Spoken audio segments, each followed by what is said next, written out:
Bonjour et bienvenue dans ce troisième et dernier épisode de notre série de vidéos consacrée à la responsabilité juridique de l'encadrant en matière de santé et de sécurité au travail. Dans la première vidéo, nous avons découvert comment l'évolution de l'opinion publique a fait évoluer le droit. Ce qui était accepté autrefois au nom d'une fatalité économique, comme une sorte de part du feu, est devenu aujourd'hui intolérable. Nous exigeons tous le droit de vivre en bonne santé. Nous refusons tous de perdre la santé, voire de mourir à cause du travail. Nous avons vu également comment les systèmes d'assurance prennent en charge la compensation ou la réparation des dommages subis par le salarié dans le cadre de son activité professionnelle. Dans le deuxième chapitre, consacré à la responsabilité pénale, nous avons vu que, contrairement à la responsabilité civile, qui peut être couverte par une assurance, la responsabilité pénale est personnelle et peut tous nous renvoyer éventuellement face au juge avec des amendes ou de la prison. Maître Ledoux nous a appris comment la prévention et l'exercice de l'autorité peuvent nous mettre à l'abri de conséquences dramatiques. Dans ce troisième chapitre, confrontons le droit à l'exercice quotidien de la responsabilité opérationnelle, avec nos collaborateurs mais également avec nos sous-traitants. Notre avocat spécialiste répond enfin aux questions de son auditoire. Place donc à Maître Ledoux pour ce dernier épisode. Quant à moi, je vous remercie de nous avoir suivis et vous donne rendez-vous, qui sait, si vous le souhaitez, pour de prochains événements organisés à votre intention. Si vous aimez cette vidéo, qu'elle vous est utile, likez-la, commentez-la, partagez-la auprès de vos collègues, de vos collaborateurs, de vos équipes. Bon visionnage! Alors vous allez me dire, mais bon, au point où on en est, les juges, ils nous prennent quand même pour des super-héros. Ah ben non, vous savez, ces derniers temps, je reprends une formule un peu désuète. Mais vous savez, il y a une vingtaine d'années, quand on amenait devant les juges des gens à qui on reprochait des négligences sur ce terrain-là, les juges se disaient, mais est-ce que la personne qu'on amène devant moi, est-ce que les jours, les heures, les minutes qui ont précédé l'accident, est-ce que cette personne a eu, je cite, le comportement du bon père de famille? Vous voyez ? On nous demande pas d'être des héros, mais on nous demande de nous comporter à l'égard des gens qu'on encadre, finalement, comme on se comporterait à l'égard des gens qu'on aime. En bon père de famille. Alors, pour être très honnête avec vous, j'ajouterai quand même, en bon père de famille haut de gamme. Pas le bourrin de service, le bon père de famille structuré. Mais avec vous, j'ai aucun doute. Bon, hein. Mais je suis en train de parler de ça. Mais c'est ça le repère des magistrats. Hein. C'est le comportement du bon père de famille. Et le bon père de famille, quand on réfléchit bien, ben, il fait des arbitrages en permanence. Hein. Baladez-vous sur le bord du vieux port avec un gamin de 5 ans, vous lui tenez la main. S'il a 18 ans, vous laissez tomber, parfois même vous avez envie de le pousser à l'eau. Les arbitrages du bon père de famille, hein, ils sont là. Hein. C'est ça. Eh ben, c'est ça qu'on attend de nous. Vous savez, moi je me souviens, il y a quelques années, on m'a amené à intervenir dans une fonderie.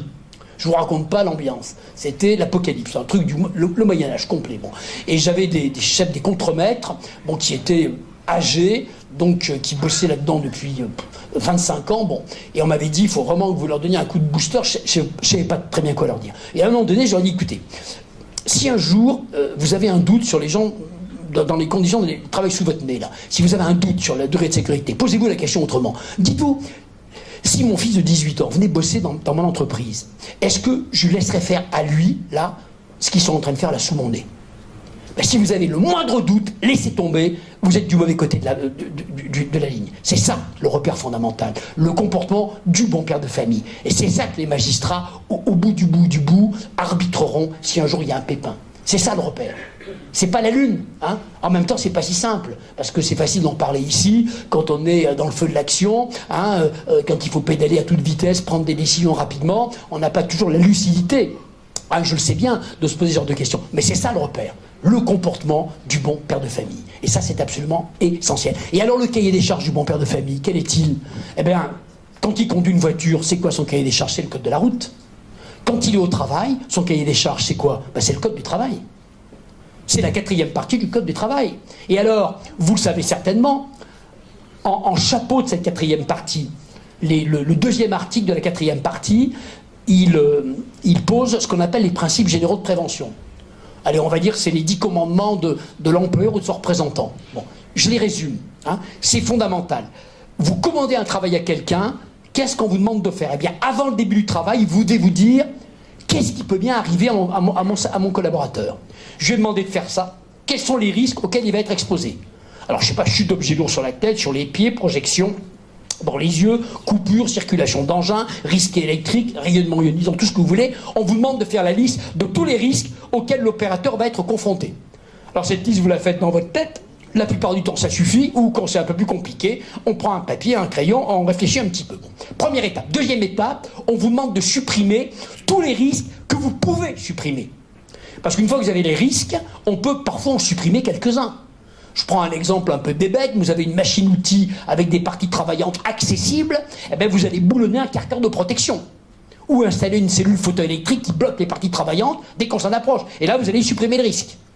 Donc, deuxième étape, on vous demande de supprimer tous les risques qu'il est possible de supprimer. Troisième étape, c'est la plus importante, il y a les risques qu'on ne peut pas supprimer. Mais attendez, en chapeau de la quatrième partie, le troisième item, il clignote. Il y a les risques qu'on ne peut pas supprimer, mais celui qui vous dirait qu'on peut supprimer tous les risques professionnels dirait une connerie énorme. On ne peut pas supprimer tous les risques professionnels. Il faut bosser, il faut produire des richesses, il faut faire décoller des avions, manipuler des produits chimiques, faire des branchements électriques, installer des téléphones. Évidemment qu'on ne peut pas supprimer tous les risques. L'objectif, c'est zéro accident, évidemment, mais on ne peut pas supprimer tous les risques. C'est écrit noir sur blanc dans les principes généraux de prévention. Alors qu'est-ce qu'on fait? Ben, les risques qu'on ne peut pas supprimer, déjà on doit les identifier. Et il y en a un certain nombre, il y en a un paquet de risques qu'on ne peut pas supprimer. On les identifie, et ensuite, étape supplémentaire, si on ne peut pas les supprimer, parfois on peut les réduire. On peut les raboter un petit peu. Donc étape derrière, on va essayer de les raboter, de les réduire. Et puis dernière étape, on a le noyau dur du risque. Celui-là, on ne peut pas le supprimer, il faut y aller. On ne peut pas le réduire plus que ça, il faut faire le boulot. Alors qu'est-ce qu'on vous demande de faire? Ben, de mettre en face de ce risque, qui théoriquement est à ce moment-là un peu résiduel, j'allais dire les mesures de sécurité adaptées qui vont bien. Et c'est quoi ces mesures? Quel est le but de ces mesures? Elles n'ont pas pour objectif de rendre l'accident impossible. Ben non, il y a risque d'accident. Mais elles ont pour but de rendre l'accident le moins vraisemblable possible, et si par malheur il survient, le moins grave possible. Et c'est quoi ces mesures? Il n'y en a pas 36 000, hein. C'est les EPI, tout ce qui est collectif c'est déjà fait. C'est de la formation, parce que là, votre opérateur, il est en face du danger, donc on va le former, et puis, on va le surveiller. Parce qu'il aura beau être formé à fond et être déguisé en cosmonaute, il peut avoir un problème de temps en temps, un problème perso, on va auditer, ne serait-ce que pour redresser les procédures qui ont toujours tendance à se dégrader avec le temps. Voilà, et bien c'est ça. Et bien le jour où il y a un pépin, le juge va vous dire, très bien, montre-moi ton évaluation des risques, très bien, tu as supprimé tous les risques que tu pouvais supprimer, maintenant montre-moi ce que tu as mis en face que des risques que tu ne peux pas supprimer. Et là, et c'est quoi ce travail-là au niveau de l'établissement? Vous le savez, c'est le travail du document unique et du plan d'action adossé au document unique. C'est le travail, quand on descend un peu plus bas, eh ben, des plans de prévention, des protocoles, des PPSPS, quand ça s'inscrit dans un PGC. C'est l'éternel problème de on supprime les risques qu'on peut supprimer, et puis tout ce qu'on ne peut pas supprimer, il y en a plein, et bien on essaie de rendre l'accident le moins vraisemblable possible, avec des mesures intelligentes, rationnelles, et qu'on peut tracer, de préférence, dans tous les documents qui prouvent une évaluation des risques au niveau de l'établissement ou au niveau de telle ou telle opération. C'est ça le repère des magistrats. C'est ça. Alors, c'est un travail compliqué, hein, parce qu'on n'est jamais sûr qu'on aura évalué, identifié tous les risques que l'on ne peut pas supprimer, mais c'est ça le repère des magistrats, fondamentalement. Et alors, avec une importance considérable depuis quelques années, au document unique d'évaluation des risques. Alors, vous savez, aujourd'hui, quand il y a un pépin, l'une des premières choses qu'on va vous demander dans votre établissement, montre-moi ton document unique. Et on va auditer la pertinence du plan d'action. Il n'y a plus un seul accident sans que la première question qu'on vous demande, c'est document unique. Hein. Bon, alors quand c'est en coactivité, plan de prévention, PPSPS, systématiquement. Tout le monde travaille en coactivité. Enfin, on en parlera tout à l'heure, chez vous, c'est quasiment un art de vivre. Hein. Donc, évidemment, bon, mais il faut bien comprendre que c'est absolument essentiel. Alors, autre point, il va falloir que je me dirige vers la piste d'atterrissage rapidement. Dans le code pénal, la victime s'appelle autrui. Alors vous avez dû remarquer, autrui, il lui arrive que des emmerdes. Alors autrui, c'est qui? Bon, alors autrui, c'est évidemment vos salariés à vous, les salariés Orange. Bon, d'accord, mais autrui aujourd'hui, c'est tous les gens dont on utilise la force de travail. Aujourd'hui, quand on utilise la force de travail de quelqu'un, directement ou indirectement, on en est responsable, quand bien même on n'est pas employeur. Alors je songe à qui? Bon, aux salariés intérimaires. Je suppose que vous en avez. Je vous rappelle que les intérimaires, au passage, hein, ils sont 5% des Français qui travaillent, ils ont 20% des accidents. Alors les magistrats en ont ras-le-bol des accidents qui surviennent aux salariés intérimaires. Et je vous rappelle une règle que vous connaissez évidemment, que lorsque vous vous adressez à une entreprise de travail temporaire, cette entreprise doit vous fournir un intérimaire qui a la qualification que vous avez demandé, ok d'accord, mais dès que l'intérimaire est chez vous, c'est à vous qu'échoit la formation générale à la sécurité. S'il y a des postes à risque, vous devez les identifier et donner dans ce cas-là une formation renforcée aux salariés intérimaires. Et la formation renforcée, c'est une formation aux modes opératoires. C'est pas un truc général, c'est pas la chasse au risque là, qui n'est pas inutile d'ailleurs, mais qui est quand même très superficielle, hein. C'est une formation aux modes opératoires. Donc déjà, autrui, à côté de vos salariés, c'est notamment les salariés intérimaires. Autrui, c'est qui? Déjà, c'est aussi tous les stagiaires apprentis de tout poil. Dans pas mal d'entreprises, vous soulevez une pierre, il y a 10 stagiaires sous la pierre. Bon, les stagiaires, ils sont de passage, parfois ils font du zèle parce qu'ils aimeraient bien être engagés, hein. Donc, c'est des gens qu'il faut encadrer au moins autant que les salariés intérimaires, évidemment. Bon. Et puis alors, évidemment, autrui, c'est toute la coactivité. Et alors là, vous savez, on en parlait tout à l'heure avec quelques de vos camarades, hein.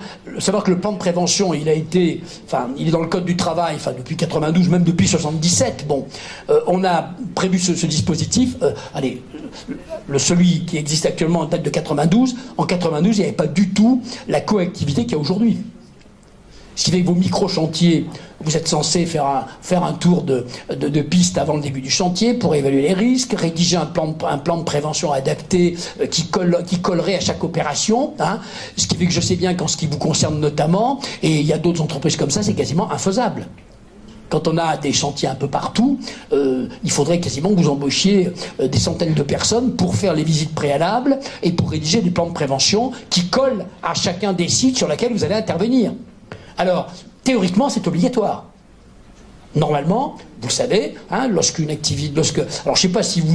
Est-ce que vous êtes sur les 400 heures, vous? Parce que certains... Oui. Alors, vous connaissez la règle, hein. Lorsque le chantier doit durer plus de 400 heures, hein, ou si c'est un chantier, une activité dangereuse, parce que annexé au décret, il y a une trentaine de travaux dangereux, dans lesquels les 400 heures ne comptent pas. Dès la première minute du travail, il faut rédiger un plan de prévention. Donc, en rédigeant un plan de prévention, il y a la visite préalable qui n'est pas destinée à faire le devis, mais qui est destinée à examiner la coactivité entre l'entreprise, entre ce que vous allez faire et le site sur lequel vous allez intervenir, et la coactivité avec les autres.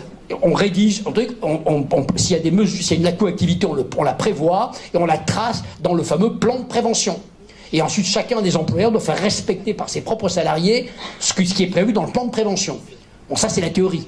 Bon, et effectivement, dans l'idéal, il faut que ça colle comme ça. Maintenant, je sais bien qu'il y a plein d'entreprises qui ne peuvent pas, compte tenu de nombre très important d'opérations, avec des micro-chantiers qui durent parfois une demi-journée, qui ne peuvent pas faire des plans de prévention qui collent. Je sais. Alors, dans l'idéal, c'est pas l'idéal d'ailleurs. Ce qu'il faut, c'est effectivement, vous connaissez bien votre métier, vous savez à peu près quels sont les risques dominants des opérations que vous mettez en œuvre. Il faut faire des plans de prévention, j'allais dire stéréotypés, mais les plus ajustés possibles à l'ensemble des risques de votre activité, et puis laisser effectivement une petite partie du plan de prévention que vous compléterez à l'occasion de contrôle, à l'occasion d'audit, à l'occasion de visite.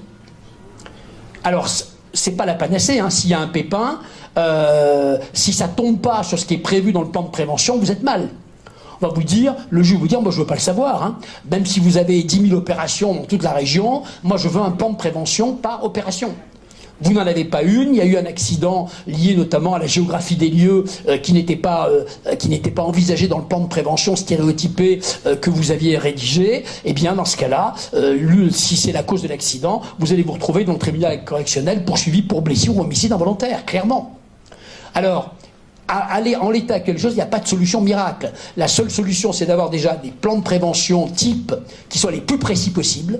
Hein, et en gardant effectivement une petite partie dans ce plan de prévention que ceux qui vont arriver sur le terrain aient le réflexe, avant même le début du travail, de compléter. Par rapport notamment à ce qui se passe sur les lieux de l'intervention, sur la géographie des lieux, peut-être sur les conditions météo qui peuvent parfois rendre les choses plus difficiles, qu'on puisse l'affiner avant de démarrer l'opération. même si elle dure 2 heures, au moment où on arrive sur les lieux, on a un plan de prévention type qui prévoit quand même déjà, qui balaye pas mal de choses, et on complète avant de démarrer, tout de suite, il pleut, il y a de la boue, il y a telle ou telle difficulté sur le terrain, on va faire une évaluation des risques flash, si je puis dire, qu'on va compléter à la main. Il n'y a pas tellement d'autres solutions. Hein. Et vous savez, la pire des choses, c'est de ne rien faire. Parce que je vais vous dire que quand on arrive devant un tribunal avec déjà un plan de prévention, quand bien même il est incomplet, parce que vous savez déjà, même quand il est bien foutu, le plan de prévention, il faut quand même une sacrée chance pour que ce qui est arrivé soit déjà prévu dans le plan de prévention. Parce que il peut se passer sur un chantier, sur une opération, plein de choses. Hein. Alors, on peut envisager ce qu'on veut, mais très souvent, c'est la loi de l'emmerdement maximum, ça tape juste à côté de ce qu'on avait éventuellement envisagé. Il s'est passé quelque chose qu'on n'avait pas prévu ou mal prévu, et c'est là-dessus que ça va taper. Bon, maintenant, quand on a quelque chose d'intelligent, de bien foutu, quand les juges comprennent que la difficulté, notamment de ce que vous mettez en œuvre, vous, compte tenu de la multitude des opérations, de la sous-traitance en cascade, j'imagine que vous devez y avoir droit avec des gens qui débarquent, qui sont plus ou moins programmés pour intervenir, quand ils voient que vous connaissez la situation, que de toute façon vous ne pouvez pas l'empêcher, qu'il faut faire plus vous approcherez de la conformité réglementaire, plus vous en sortirez bien dans le tribunal. C'est clair. La pire des choses, c'est de ne rien faire, de baisser les bras, de dire puisque c'est ça, c'est le bordel, on fait même pas de plan de prévention, de toute façon, on n'a pas le loisir de les faire, ça sert à rien, on fait des trucs stéréotypés qui riment à rien. Non. Le plan de prévention type doit quand même lister un maximum des risques et puis surtout tenir compte de l'expérience. Hein.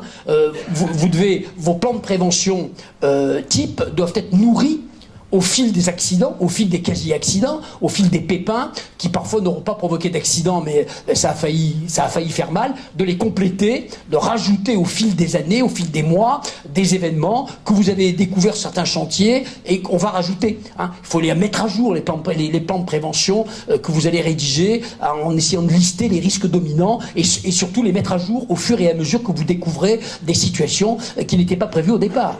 Bon. Et vous savez, j'en parlais avec certains de vos camarades, j'en parlais il y a quelques temps, j'intervenais un peu sur les mêmes sujets, sur des gens d'Alcatel. Ils me disaient la même chose que vous, mais en sens inverse. Eux, ils arrivent sur des opérations, les plans de prévention, il y en a quasiment pas, hein, et ils étaient pas très à l'aise non plus, parce qu'ils savaient très bien qu'ils n'étaient pas dans les clous. Sauf que le décret de 92 qui organise le plan de prévention version actuelle, il a été fait en 92, à une époque où cette sous-traitance, où ces opérations itératives qui durent parfois une demi-journée n'existaient pas véritablement. Les plans de prévention, c'est fait pour des grosses opérations en fait. Hein. Des grosses opérations, on va rester 3 mois, 4 mois sur un bâtiment, hein, ou sur une opération, donc là, ça marche le plan de prévention, on peut l'anticiper, le PPSPS aussi, mais les petites opérations de rien du tout, on voit bien que c'est des petites opérations et le plan de prévention paraît bien lourd pour ces opérations. Bon, maintenant, faites pour le mieux. Plus c'est ajusté, même si c'est pas parfait, devant un tribunal, ça vous permettra de vous en sortir avec les honneurs de la guerre. La pire des choses, c'est quand on n'a rien. Et là, en tant qu'avocat, des fois, on arrive devant un tribunal, on n'a rien. Rien. Alors quand c'est une entreprise qui n'a pas les moyens, on peut toujours plaider que c'est pas facile, qu'ils n'ont pas les moyens, ni humains, ni financiers, tout ce que vous voulez. Mais quand c'est une entreprise importante, qu'est-ce que vous voulez dire ? Sauf demander l'indulgence du tribunal et puis râler contre ces textes qui sont compliqués à mettre en œuvre, qui ont été rédigés à des époques où l'activité des entreprises n'était pas la même que 20 ans après. Bon, une fois qu'on a dit ça, de toute façon le tribunal est là pour appliquer la loi, il n'est pas là pour autre chose et on va se faire cartonner. Par contre, quand on a déjà des plans de prévention, quand ils sont plutôt adapté aux risques dominants de l'activité que vous mettez en œuvre, quand on peut prouver qu'on avait prévu ça et ça, que ça ressemble un peu à ça, et qu'on n'était pas loin en tous les cas, à voyez, du sujet qui a provoqué l'accident, eh bien vous allez vous en sortir avec les honneurs de la guerre, indiscutablement. Donc je sais que c'est compliqué, hein, mais vous ne devez pas stresser plus que ça, essayez de faire au plus près des risques que vous connaissez et nourrissez vos plans de prévention type de retour d'expérience. Ça c'est très important. Hein, et au fur et à mesure que vous découvrez des trucs qui n'existaient pas, que vous n'aviez pas, auxquels vous n'avez pas songé, rajoutez des risques dominants. Alors, au point où on en est, parce qu'il faudra quand même que je conclue si on veut discuter. Je voulais terminer par trois ou quatre remarques. La première, c'est que le risque de ce genre d'après-midi, c'est que vous sortiez de là totalement dépressif ou victimisé. Bon. Alors, bon, la dépression, je pense pas qu'il y ait de quoi être dépressif, hein. Par contre, la victimisation, non. Parce que vous savez, je rappelle souvent que, n'oubliez pas une chose, enfin, c'est un peu basique, mais toutes les règles de sécurité que j'ai survolées là depuis 2 heures, je vous rappelle juste un détail, c'est qu'elles s'appliquent aussi à ceux qui font bosser ceux que vous aimez. Vous avez des frères et sœurs, vous avez des enfants, vous avez des parents, ils ne travaillent pas tous chez Orange. Ils ont des employeurs. Et imaginez qu'il arrive quelque chose. Vous allez voir si vous n'allez pas le choper par la cravate, le membre de l'encadrement, et si vous n'allez pas lui demander comment il s'est fait obéir, comment il a évalué les risques. C'est facile de se victimiser, mais n'oubliez pas que ces règles-là, on peut tomber pile ou face, hein. On peut être auto-victime. Donc ce dont on parle cet après-midi, c'est pas pour se faire peur, hein, c'est aussi pour nous protéger. C'est des règles d'intérêt général. C'est pas des règles uniquement parce que vous êtes menacés. Bon, c'est des règles qui nous protègent tous. On peut être auteur ou victime. Je le rappelle et je le martèle en permanence. D'ailleurs, là encore, il m'est revenu une histoire il y a très longtemps. Je faisais une formation de ce type-là, je ne me souviens plus des détails, pour des chefs de chantier d'une grande entreprise de BTP. Bon. Et ils étaient à peu près, ils étaient assez nombreux, et ça dure une journée entière, et pendant toute la journée, il y a un mec qui m'a emmerdé toute la journée. Il n'arrêtait pas de souffler. Il n'arrêtait pas de dire, il y en a marre des règles de sécurité, il y en a marre des juges, il y en a marre des avocats, tous des cons, on ne peut pas travailler tranquille, si ça continue, on va aller travailler en Papouasie-Nouvelle-Guinée, comme ça on pourra tuer qui on veut. Bref, un emmerdeur fini. Bon. À l'époque, bon, j'étais jeune, j'ai rien dit, je supportais ce personnage toute la vie. Et puis, quelques temps après, je me rappelle plus de la chronologie, un de mes collaborateurs me dit, écoute, il y a un type qui nous a appelés, il est excité, son fils a un très grave accident du travail, je me rappelle, il avait pris le godet d'une pelleteuse en pleine tête. Bon. Il était très esquinté, il veut tuer tout le monde, il veut qu'on dépose des plaintes dans tous les sens, il veut qu'on fasse une procédure en faute inexcusable. Bon, alors je dis, bah, écoute, occupe-en toi. Bon, puis le temps passe, et puis quelques années après probablement, le collaborateur me dit, écoute, l'affaire machin, elle est terminée. Bon, ça c'est bien terminé, le père de la victime est dans la salle d'attente, il te connaît. Je dis, ah bon, il veut te dire bonjour. Bon, moi j'y vais, c'était mon mec. Et là, je m'en souvenais, parce qu'il m'avait tellement emmerdé, 4-5 ans après, c'était lui. Vous voyez, 4-5 ans avant, les règles de sécurité, c'est fait pour les cons, c'était bon. Et alors, son fils a un grave accident, il voulait tuer tout le monde. Vous voyez, pile ou face. Donc ces règles-là, si on en parle, c'est pas pour se faire peur, c'est parce que ça nous protège tous, clairement. Bon, ça, c'est la première remarque. Deuxième remarque, importante également, je vous rappelle que la responsabilité, notamment pénale, c'est la contrepartie du pouvoir. Quand on a beaucoup de pouvoir, on a beaucoup de responsabilités, notamment pénale d'ailleurs. Quand on a un peu de pouvoir, on a un peu de responsabilité. Mais c'est dans le même paquet. Il n'y a pas de pouvoir sans responsabilité. D'être responsable étymologiquement, ça vient du mot répondre, responsable, rendre compte, répondre. S'expliquer. Ben, si un jour il y a un pépin dans votre sphère de pouvoir, le juge va vous dire, rends-moi compte de la façon dont tu as exercé ton pouvoir. Si vos comptes sont bons, il vous donnera quittitude, vous serez acquitté. Si vos comptes sont mauvais, sac de sport, pyjama rayé. Ou nuisette rayée pour les dames. Mais on ne peut pas échapper au principe de responsabilité. Hein, c'est dans le même paquet. Enfin, si j'oublie, on peut échapper, si, en démissionnant pour l'avenir. Mais tant que vous acceptez votre job, votre salaire, votre mission, vous devez accepter le principe de responsabilité. Il n'y a pas le choix. Et d'ailleurs, entre nous, encore heureux que ça existe, le principe de responsabilité. Imaginez un univers où personne ne serait responsable de rien. Bonjour le génocide. Hein. Donc, vous voyez, le principe de responsabilité, il est fondamental. Et il faut l'accepter. Hein. Et je répète, c'est pas un truc en plus, ça fait partie du job, ça fait partie de votre métier, de notre métier. C'est consubstantiel à l'activité qu'on met en œuvre, la responsabilité. Et puis, je termine par une anecdote, là encore. Il y a... parce que être impliqué dans un accident, bon, c'est dur. Mais la pire des choses, c'est vivre avec. Et vous savez, actuellement, je termine là-dessus parce que ça m'avait frappé. Il y a, maintenant ça va faire 1 an et demi ou 2 ans, un de mes clients me dit au revoir. Bon. Et tenez-vous bien, j'ai vécu avec lui une procédure pénale qui a duré 14 ans. Il était impliqué dans un accident mortel du travail, on s'est tapé 14 ans de procédure. Une instruction pénale qui a duré 8 ans, on a changé 4 fois de juge d'instruction, tribunal correctionnel, cour d'appel, cour de cassation, cour de renvoi, bon. Et au final, il a été acquitté, il a été relaxé. Bon. Et il venait me dire au revoir, parce que vous imaginez qu'on finissait par bien se connaître. Bon. Et il me disait, maître, on en a bavé tous les deux pendant 14 ans, tous les 6 mois, convoqué par un juge, jamais le même. L'horreur. Et c'est vrai qu'il en avait marre, mais moi, c'était devenu un cauchemar, cette affaire. Bon. Mais il m'a dit, allez, j'oublierai, on m'a rendu justice, on m'a relaxé, on m'a acquitté, j'oublierai les péripéties juridiques. Il m'a dit, maître, ce que j'oublierai jamais, c'est le matin de l'accident, il était 6h30 du matin, on est venu me réveiller à la maison. Je me suis habillé à toute vitesse, sauté dans ma voiture. Je suis arrivé dans la banlieue de ma ville, devant un pavillon. J'ai appuyé sur une sonnette, et il y a un petit garçon de 8 ans qui m'a ouvert, et j'ai annoncé à sa mère que son père était mort. Il m'a dit, maître, ça j'oublierai jamais. Jamais. Et vous voyez, si on parle de ça ici, c'est pour que jamais personne n'ait appuyé sur la sonnette. C'est ça le plus important. Vous voyez, derrière les péripéties, derrière les difficultés qu'on peut avoir, hein, eh ben c'est ça le plus important. Ne l'oubliez jamais. Derrière tout ça, il y a de la souffrance, évidemment, d'abord pour les victimes, évidemment, même pour ceux qui sont pris là-dedans, c'est infernal.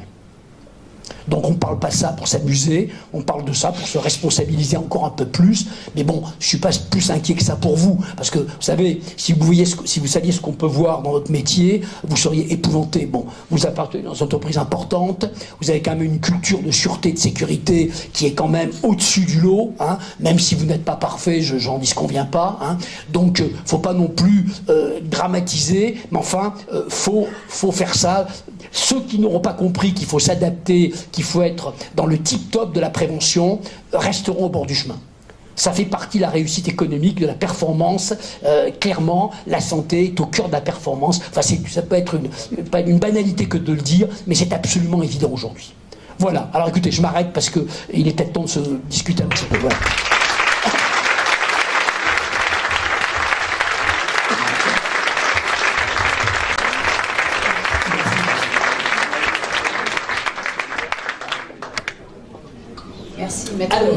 Alors, des questions dans la salle. Ou des réactions. Hein.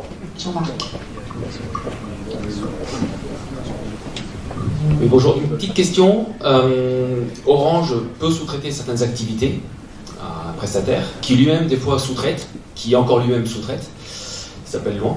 La responsabilité dans ces cas-là, certes, c'est le donneur d'ordre, Orange, mais comment peut-il lui-même s'assurer que cette cascade est bien assurée alors que pour Orange, il n'avait qu'un premier sous-traitant en face de lui? Normalement, on doit imposer à ses co-contractants d'identifier la cascade de sous-traitance.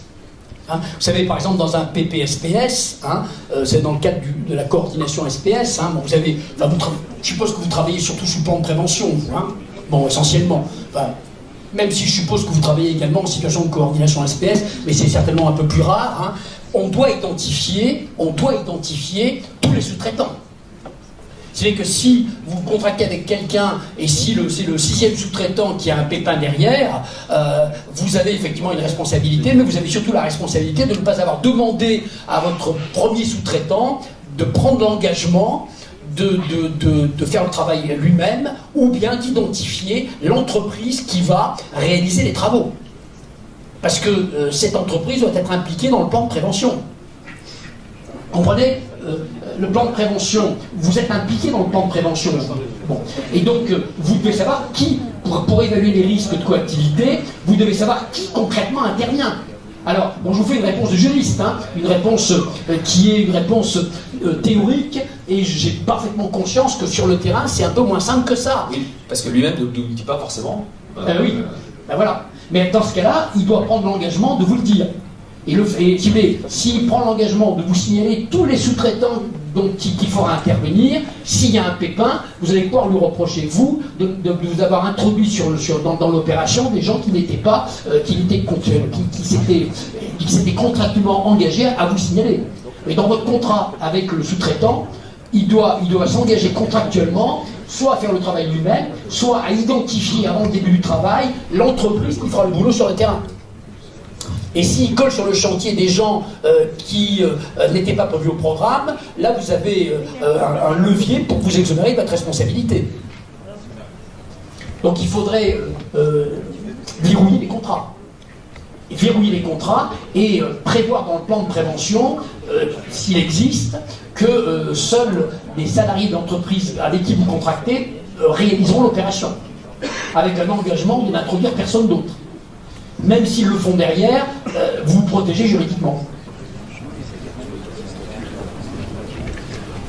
Donc, oui. Ici. Mais attendez, chacun. On vous réserve.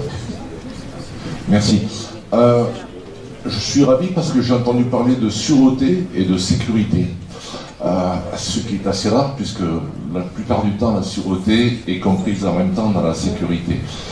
Je suis ici, il y a tous les managers pratiquement de l'ADO, et pour avoir la paix et la tranquillité, on attribue des droits d'accès à des salariés en 24/24 pour avoir la paix et la tranquillité. La personne qui va donner ces droits, puisque ça se fait manuellement, peut-elle être impliquée en cas de responsabilité ou en cas d'accident, et un manager qui, pour avoir la paix, a donné les droits d'accès à un salarié pour venir sur un site, sur un lieu de travail alors que l'activité est fermée, est-il responsable? La réponse est oui, évidemment. S'il autorise sur un site où il y a des dangers quelqu'un à pénétrer, alors cette personne n'a pas notamment la compétence ou même la connaissance des lieux, il est clair que si l'accident est dû à ce que la personne ne savait pas très bien où il mettait les pieds, pour faire simple, on va aller chercher la responsabilité de celui qui a autorisé la victime à pénétrer sur un endroit dans lequel il n'aurait jamais dû rentrer, au moins seul, clairement. Alors après, il faut savoir qu'il n'y a pas de... Vous savez, la responsabilité, c'est du sur-mesure. Hein. Quand il y a un pépin, il y a une enquête. Et qui va apporter... C'est pour ça qu'il est toujours difficile de prendre position sur des affaires quand on ne connaît pas le dossier. Le dossier, c'est l'histoire réelle, celle qui s'est passée ce jour-là, que s'est-il passé, quels étaient les événements. Mais là, je vous fais une réponse théorique. Effectivement, s'il y a un pépin et s'il s'avère que cette personne n'avait pas la connaissance ni la compétence pour intervenir, rentrer, celui qui a autorisé l'entrée. Je vous donne un exemple. Dans les universités, par exemple, notamment scientifiques, ils ont des problèmes d'équipement, bon. Et parfois vous avez les étudiants, les doctorants, qui vont bosser jusqu'à 3 h du matin parce qu'il y a un appareil pour faire leur manipulation, et il n'y en a qu'un. Et ils sont 30 étudiants, bon. Et bien parfois, pour avoir la paix, le responsable laisse les clés à des étudiants. Un étudiant, ils vont passer la nuit à bosser, il y en a un qui a un malaise. Hein, s'il y en a un qui a un malaise à 2 h du matin, on va retrouver son cadavre le lendemain matin raide. Eh bien, celui qui a autorisé ses étudiants à travailler seuls sur un matériel en pleine nuit, en travailleur isolé, engagera sa responsabilité. C'est exactement le même mécanisme. Et là, il y a des dossiers là-dessus relativement nombreux, malheureusement. Donc voilà, je vous réponds oui. Alors maintenant, sous réserve de ce que sera la réelle histoire ce jour-là, il peut y avoir plein de variantes. Hein, voilà. Oui. Oui. Bonjour, donc Jean-Luc Selem, le responsable sécurité, enfin de l'équipe sécurité à l'UPR. Moi, comme tous mes collaborateurs, on a la délégation de responsabilité en matière de sécurité de notre unité. Non. Signature, oui, pardon. La même chose. Vous n'êtes pas délégataire, vous avez le droit de signer, c'est autre chose. Effectivement. Ma question est, tout à l'heure vous avez expliqué la différence entre obligation de moyens et de résultats. Et pour continuer par rapport à la première question, effectivement, on fait beaucoup travailler nos sous-traitants de rang 1, de rang 2, voire de rang 3. Est-ce qu'on a une obligation de résultat vis-à-vis de nos sous-traitants et jusqu'au niveau 2 ou 3? Est-ce qu'il n'y a pas cette notion aussi d'ingérence en cascade? Déjà, l'obligation de résultat, c'est une notion civile, d'indemnisation. Hein. Ce n'est pas une infraction pénale. Hein. L'obligation de résultat, et elle pèse sur les épaules de l'employeur. Pour vous, c'est Orange qui, à votre égard, a une obligation de sécurité de résultat. Chaque employeur, rang 1, rang 2, rang 3, a une obligation de résultat par rapport à ses propres salariés. Autrement dit, vous, en matière de responsabilité civile, il ne faut pas parler d'obligation de résultat, c'est Orange qui a une obligation de résultat par rapport à vous, à votre sécurité. L'employeur de rang 2, il a une obligation de résultat par rapport à ses propres salariés, etc., etc. Donc si vous voulez, l'obligation de résultat, c'est une notion de responsabilité civile. Donc vous n'êtes pas là pour faire la sécurité de chacun de vos sous-traitants. Chaque employeur est responsable de la sécurité de ses propres salariés, sous réserve du plan de prévention. Ce que je veux dire, c'est que si vous... Voilà. Enfin, ce que je veux dire, c'est effectivement, on met des moyens pour faire des plans de prévention les plus justes et les plus précis. Oui. Est-ce qu'on a le devoir, la responsabilité de nous assurer que ces plans de prévention sont correctement mis en œuvre sur nos chantiers? Alors, je veux une réponse de juriste, non. Chaque employeur doit faire respecter par ses propres salariés ce qui est prévu dans le plan de prévention.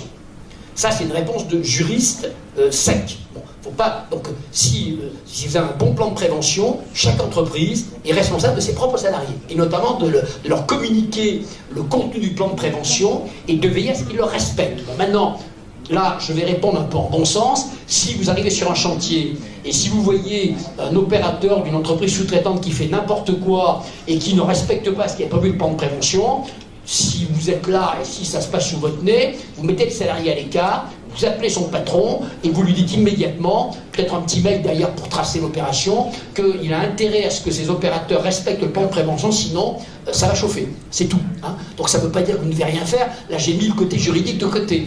Chaque employeur est responsable du fait que chacun de ses salariés respecte ce qui est prévu dans le plan de prévention. Vous n'êtes pas inspecteur du travail, vous n'êtes pas flic, hein. C'est pas à vous. Chaque employeur est responsable de ses propres salariés. D'accord ? Par contre, chaque employeur doit faire connaître à ses salariés le contenu du plan de prévention. D'accord ? Ok. Voilà. Mais vous voyez ce que je veux dire, hein ? C'est que vous n'êtes pas là pour faire la sécurité de vos sous-traitants à la place des employeurs. Par contre, vous, là où le lien que vous avez, c'est le plan de prévention. C'est la gestion de la coactivité. Ce que vient faire le sous-traitant chez vous, ou par rapport à vous, c'est ça que vous devez gérer. Mais la sécurité de chacun de vos sous-traitants, c'est à leurs employeurs respectifs de la faire. Et pour être encore plus... Souvent, je prends cet exemple-là. Si dans un bâtiment, par exemple, vous adressez une entreprise, il y a un plan de prévention. Par exemple, pour faire de la plomberie. Le fait de savoir si le plombier doit porter un casque ou pas, c'est pas votre problème. C'est le problème du patron plombier, qui sait si un plombier doit ou non porter un casque. Bon. Par contre, votre problème à vous, il vient travailler chez vous, donc par où va-t-il rentrer dans votre établissement? Où est-ce qu'il va garer sa camionnette? S'il a du matériel, là où il va l'entreposer sur votre terrain, comment il va cheminer vers l'endroit où il va travailler? L'endroit où il va travailler, est-ce qu'on va l'isoler pour que des gens de chez vous ne viennent pas y mettre leur nez?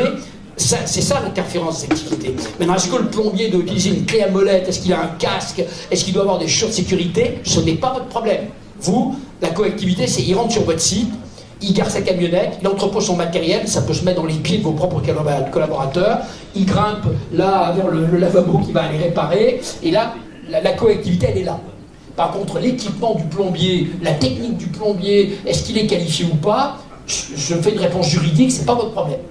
C'est déjà suffisamment compliqué de gérer la coactivité, vous n'allez pas en plus gérer des risques pour lesquels parfois vous n'êtes même pas compétent vous-même. Alors vous adressez un sous-traitant qui fait des choses que vous ne savez pas faire ou que vous ne savez plus faire. Et donc qui est le mieux placé pour le savoir? C'est le patron de l'entreprise qui intervient. Comprenez? C'est pas facile hein, comme je ne sais pas si je suis assez clair parce que, vous voyez. Alors maintenant, si vous tombez sur l'inspecteur du travail, il va vous demander, effectivement, il va vous en demander 10 fois plus. Hein. Sauf que s'il envisage de dresser un PV, si ça vient devant un tribunal, le tribunal ne pourra pas vous condamner parce que vous aurez un plan de prévention correct, c'est tout. Et que chaque employeur, le code du travail fait poser la responsabilité sur l'employeur. Et l'employeur de vos sous-traitants, c'est pas vous, c'est l'entreprise sous-traitante. C'est pas vous, vous n'êtes pas l'employeur de vos sous-traitants. Alors ça ne veut pas dire qu'on doit s'en foutre, hein. Ça ne veut pas dire que lorsqu'on constate sur le terrain des choses qui ne collent pas, on ne doit pas intervenir avec délicatesse. Mais ça veut dire vous ne devez pas non plus vous stresser pour des risques qui ne vous appartiennent pas sur le terrain juridique. Oui. Je voudrais savoir quelles sont, comme vous avez expliqué, les tendances de fond, que ce soit dans notre société ou par les juges, sur tout ce qui tourne autour des risques psychosociaux, notamment le burn-out. On a pris beaucoup d'exemples, vous avez donné beaucoup d'exemples sur des accidents du travail, physiques, peut-être moins sur ce domaine-là. Voilà. Alors, bon, les RPS. Alors d'abord, les risques psychosociaux, on va se laisser. D'abord, il faut savoir que sur le terrain juridique, le seul risque psychosocial qui est juridiquement sanctionné, c'est le harcèlement moral. Hein, le harcèlement moral, c'est un délit. Et quand il y a du harcèlement moral, on peut être poursuivi dans le tribunal correctionnel, comme d'ailleurs le harcèlement sexuel, c'est un délit. Bon, hein. Donc il n'y a pas d'autre risque psychosocial qui soit juridiquement sanctionné, déjà. Sur le terrain civil, par contre, une atteinte à la santé mentale, ça peut être un accident du travail ou une maladie professionnelle. Donc un salarié qui développe une dépression à la suite d'une maltraitance au travail ou d'une mauvaise organisation du travail, peut-être, alors des conditions, je n'ai pas le temps de développer, être pris en charge, soit un accident du travail, s'il y a un événement, s'il y a par exemple une altercation au travail suffisamment précise, ça pourra être un accident du travail, voire même une maladie professionnelle. Bon, hein.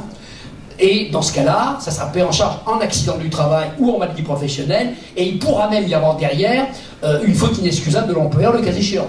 Hein, et notamment, par exemple, des suicides, qui sont pris en charge en accident du travail ou en maladie professionnelle, et qui derrière sont attribués à une maltraitance managériale, par exemple, et qui peuvent faire l'objet de la reconnaissance de la faute inexcusable de l'employeur.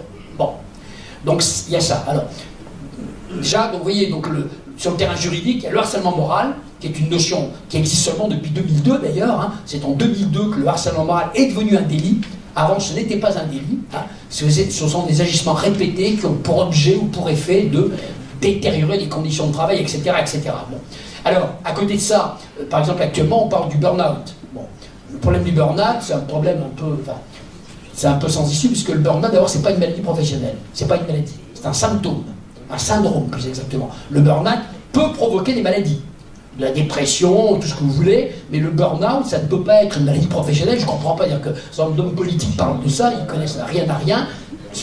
Non, mais le burn-out, ce n'est pas une maladie. C'est un syndrome qui peut provoquer des maladies. Mais lui-même, ce n'est pas une maladie. Or, il y a un problème un peu, pour l'instant, insoluble avec le burn-out, entre guillemets, c'est que, de toute façon, vous savez qu'en France, pour que ce soit une maladie, il faut que ça puisse rentrer dans le cadre d'un tableau de maladie professionnelle. Et un tableau de maladie professionnelle, il y en a une centaine, c'est une maladie, c'est une activité qui est soit précise, soit indicative, et puis il y a ce qu'on appelle le délai de prise en charge. C'est l'espèce de temps d'incubation administratif entre le moment où la victime n'est plus exposée au risque et le moment où se développe la maladie. Donc pour que ce soit une maladie professionnelle, il faudrait déjà... Alors une maladie, ça pourrait s'identifier. Par exemple, une dépression, ça existe. Bon. Par contre, il faudrait une liste d'activités susceptibles de provoquer des dépressions. Entre nous, toutes les activités du monde peuvent provoquer des dépressions. Qu'on soit boucher, salarié de chez Orange ou avocat, on peut être déprimé. Déjà, il y a un gros problème à ce niveau-là. Et puis, problème du délai de prise en charge, quel est le temps d'incubation d'une atteinte à la santé mentale? C'est impossible à déterminer. C'est qu'il ne peut pas y avoir de maladie, il ne peut pas y avoir de tableau, en l'état actuel du système, en tous les cas, de tableau de maladie professionnelle. C'est impossible. Et actuellement, les dépressions peuvent être prises en charge en accident du travail, en maladie professionnelle, mais alors, dans le cadre du système de reconnaissance complémentaire. Parce que depuis 1993, lorsqu'on a une maladie qui n'est pas dans un tableau, on peut être quand même reconnu en maladie professionnelle. Mais dans cette hypothèse, il faut passer devant un comité médical qu'on appelle le comité de reconnaissance des maladies professionnelles, on appelle ça le C2RMP, hein, et pour pouvoir voir son dossier soumis à ce comité d'experts médicaux, il faut avoir au moins 25% d'incapacité. Donc il y a des dépressions, il y a des suicides même qui sont pris en charge en maladie professionnelle, mais par le biais du comité régional de reconnaissance des maladies professionnelles. Mais il y en a évidemment très peu, parce qu'il faut déjà avoir 25% d'IPP. Et puis 25% d'IPP, d'un point de vue psychologique, il faut vraiment être très très mal en point, quoi. Hein. Faut être très très atteint, hein. Donc faut être bien abîmé. Donc déjà, alors si vous voulez, l'histoire de burn-out, c'est la communication, parce que pour l'instant, il n'y a pas d'autre système que le comité régional de reconnaissance des maladies professionnelles. Alors, ce qu'ont proposé certains politiques, c'est de baisser le taux de 25%, le taux d'entrée dans le C2RMP. Sauf que si vous le baissez pour les maladies psychiques, il faut le baisser pour toutes les maladies professionnelles. Et comme le risque professionnel est financé par les employeurs, vous allez voir dans la métallurgie, les gens vont hurler à la mort parce que ça va provoquer la prise en charge d'une multitude de maladies professionnelles. Et donc le MEDEF ne veut pas qu'on baisse le taux d'entrée pour le burn-out, enfin pour les atteintes à la santé mentale, parce que ça ouvrirait la porte à ce qu'il y a des milliers de maladies professionnelles qui soient reconnues par le C2RMP. Donc on est un truc qui tourne en rond. Donc toute la communication autour de ça, évidemment que ça existe, l'épuisement, ce qu'on appelle le burn-out, hein, mais il n'y a pas tellement de solutions juridiques, et en tous les cas, c'est pas un problème de responsabilité pénale, c'est le cas échéant un problème de prise en charge en maladie professionnelle. Voilà. Donc alors, maintenant ceci dit, vous voyez, il y a eu des chiffres là très récents, hein, il y a très peu en fait d'atteintes à la santé mentale actuellement prises en charge en accident ou en maladie. On en parle beaucoup, mais il n'y en a pas beaucoup. Tout simplement parce que, déjà pour parler par exemple des accidents du travail, là j'en parle de l'autre côté, la Caisse nationale d'assurance maladie a bien expliqué dans plusieurs circulaires que pour qu'un accident qui porte atteinte à la santé mentale soit reconnu, il faut qu'il soit passé un fait anormal. Vous voyez, par exemple, donner un ordre à un collaborateur, c'est pas un truc anormal. Hein. Sanctionner un collaborateur, c'est pas un truc anormal, sauf si c'est vexatoire. Une sanction disciplinaire, hein, ou une remarque, une observation, ce n'est pas quelque chose d'anormal. Il y a toute une circulaire qui est très précise là-dessus, parce que, bon, vous le savez bien, le problème du harcèlement, enfin des risques psychosociaux actuellement, c'est que trop de risques psychosociaux tuent le risque psychosocial. Hein. Depuis 20 ans, depuis 15 ans au moins, depuis 2002, il n'y a plus un seul licenciement dans lesquels, devant le Conseil des prud'hommes, les salariés victimes n'invoquent le harcèlement moral. Bon, systématiquement. Bon, alors attention, j'ai pas dit que ça n'existait pas. Seulement à force de l'invoquer sans avoir les éléments, maintenant plus personne n'y croit. Hein, à force de crier au loup, le jour où le loup est là, et le loup il est là parfois en matière d'atteinte à la santé mentale, plus personne n'y croit. Bon, donc on voit bien qu'on a instrumentalisé un peu ce risque psychosocial qui existe, attention, hein, mais j'ai pas dit qu'il n'existait pas, il est même de plus en plus violent avec l'accélération du travail, avec les nouveaux outils dont on dispose, avec tout ce que vous voulez, l'accélération de plein de choses, mais il n'empêche que sur le terrain juridique, vous voyez le paradoxe, c'est que depuis 5 ans, il y a un rétropédalage. Hein, à force de voir du harcèlement moral partout, des risques psychosociaux partout, sur le terrain juridique, j'entends, les juges sont devenus un petit peu plus circonspects parce qu'ils se sont rendus compte que ils se sont fait parfois un peu rouler dans la farine, et puis on était arrivé, d'ailleurs ce que je regardais l'histoire d'Air France tout à l'heure dont je parlais, on était arrivé à des situations absurdes, hein, où quel que soit le travail que pouvait faire l'entreprise, hein, et quel que soit l'événement, tout ça était pris en charge, donc on mélangeait un petit peu tout, et on ne s'intéressait pas aux vrais problèmes de management délétère, dangereux, et on est en train de redevenir un peu plus raisonnable. Par contre, ce qui est très important concernant les RPS, et j'ai terminé là-dessus, c'est le document unique et le plan d'action. Hein, il est très important que dans un document unique, on identifie le risque psychosocial et surtout qu'on identifie dans le document unique la procédure qu'on va mettre en œuvre dès l'instant où va survenir une alerte. Hein. Il y a le traitement de l'alerte avec l'enquête interne et que les ressources humaines doivent mettre en œuvre rapidement, les décisions qu'on doit prendre quand on a le résultat de l'enquête interne, hein, ça peut être de déplacer les gens, ça peut être du coaching pour Pierre ou pour Paul, ou ça peut être des sanctions disciplinaires évidemment lorsqu'on tombe sur du vrai harcèlement. Bon. Et puis également la nécessité de mettre en place ce qu'on appelle un comité de pilotage, hein, dans les établissements permettant de surveiller, hein, un peu comme un radar dans l'établissement, les zones où il peut y avoir des points chauds en raison d'un surcroît de travail, en raison de problèmes particuliers, pour pouvoir réagir le plus en amont possible.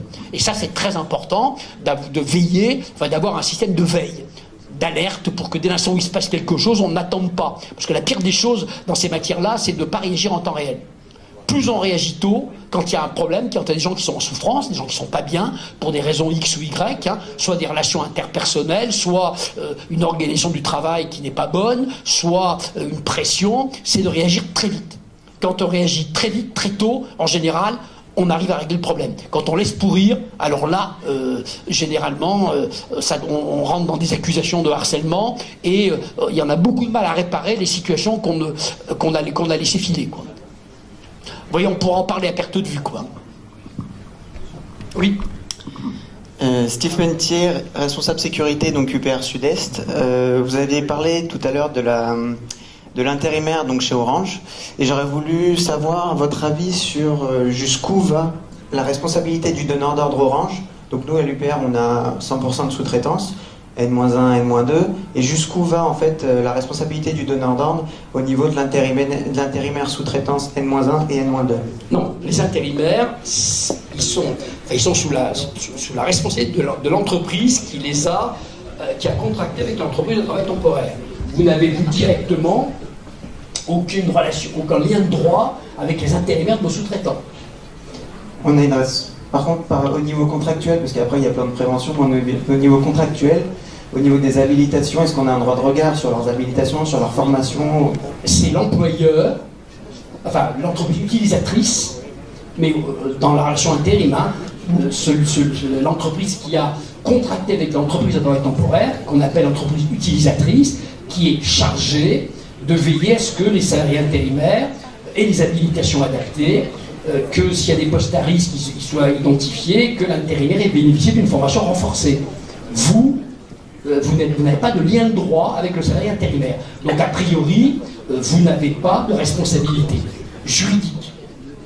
juridique. Maintenant, ça ne vous dispense pas, si sur le terrain vous observiez des choses qui vous troublent, d'essayer d'intervenir pour prendre contact avec l'entreprise qui a embauché les salariés intérimaires pour essayer mais juridiquement, vous n'avez pas ce qu'on appelle le lien de droit.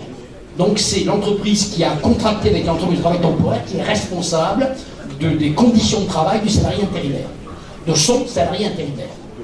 Voilà. Du coup, pour continuer dans la coactivité, l'amiante, quand on fait intervenir un intervenant en sous-section 4, est-ce qu'on doit vérifier leur mode opératoire? Alors, c'est vu que là, normalement, c'est l'employeur, on n'a pas à aller chercher leur mode opératoire. Absolument. D'accord. Absolument. Là encore, c'est l'employeur qui est censé mettre sur le terrain des gens qui respectent le mode opératoire. Et s'ils mettent une sous-section 3 au lieu d'une sous-section 4, alors que nous, on dit que c'est sous-section 4, est-ce que s'il se passe quelque chose, comment ça va se passer? Non, c'est de la responsabilité de l'employeur des gens qui interviennent. Voilà. Vous voyez? Alors, ça ne veut pas dire que si vous observez une erreur de ce type-là, ça vous dispense d'intervenir pour leur dire attention, mais juridiquement, je reviens à la règle de droit, c'est à chaque employeur de respecter les règles de son métier. Et ça, vous voyez, c'est pour ça que c'est troublant, parce que le plan de prévention ne traite que sur la question de la coactivité, du frottement entre ce que vous faites et ce que vient faire l'entreprise extérieure. Par contre, la qualification des opérateurs dépend de chaque employeur. C'est... Voilà. Bonjour, merci beaucoup pour l'intervention. Mehdi Hubert. Juste pour compléter, parce que ce sujet est quand même croustillant, visiblement ça intéresse tout le monde. On nous demande quand même, dans le cadre de la sous-traitance, de travailler avec des prestataires dont nous étant sachants, on leur demande d'être compétents sur les missions pour lesquelles on sous-traite, justement, oui. Puisqu'on se délègue de ces missions-là, on leur fait faire. Comment on fait pour s'assurer de leurs compétences si on ne va pas vérifier un peu plus loin, justement? Mais si vous voulez, vous n'avez pas normalement, j'en reviens à la règle de droit, purement et simple, pure et simple, chaque employeur est responsable du respect des règles de ses propres salariés et de la compétence et de la qualité du travail fourni par ses propres salariés. Maintenant, vous, si vous n'êtes pas content, il faut les sortir du contrat en disant vous dégagez parce que vous êtes incompétent.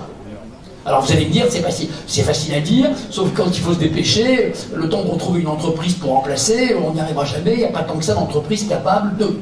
Je sais, souvent, moi, quand je dis ça, on me dit, mais l'avocat, il est complètement à côté de la plaque, c'est pas si facile de trouver des gens pour intervenir, on ne peut pas virer les gens comme ça d'un chantier. Ceci dit, si vous rompez un contrat avec un co-contractant pour des raisons de non-respect des règles de sécurité, ça a été jugé X fois, parce que certains ont attaqué dans le tribunal de commerce pour obtenir les dommages et intérêts, ils ont été déboutés systématiquement.